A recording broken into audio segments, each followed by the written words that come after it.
नमस्कार, आदाब, सत श्री अकाल मेरे सारे खंड मिठे दोस्तें की, मित्रें की, प्यारें की, देवियें की, सज्जने की।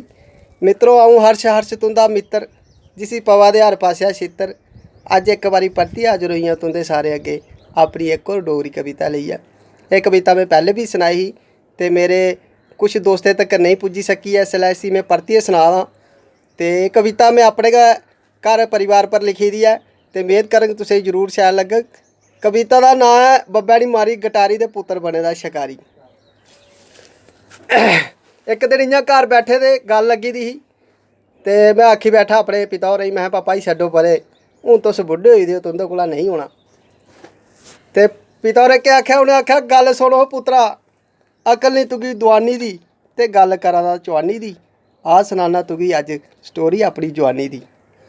मां बब्ब हे बड़े गरीब, दूर प्हाड़े च निक्की हारी कोठी, तुगी ते लब्भा दे अज्ज पक्के मकान पुत्तरा, असें आपूं चाढ़ियां कंधां ते आपूं मित्ती पोथी। स्कूला दा औंदे गै जंदे हे धारा, बकरियां बी चारदे कन्नै करदे कम्म सारा, जे करदे बिंद मस्ती ते बब्ब पौंदा मारा।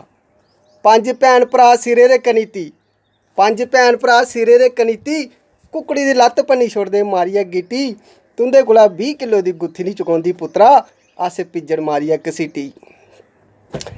कुट्ट देसी दा सुट्टियै, कुट्ट देसी दा सुट्टियै कड्ढी लैनी रफल दनाली, ते जने खने गी पौंदे मारा, माऊ मेरी गी दिंदा लामा आइयै ग्रांऽ सारा। तेरे कोला पुत्तरा स्पलैंडर नहीं थमोंदा, तेरे कोला पुत्तरा स्पलैंडर नहीं थमोंदा, अस घराड़ बी चलांदे चुक्कियै द'ऊं मने दी डग्गी घर हे पजांदे।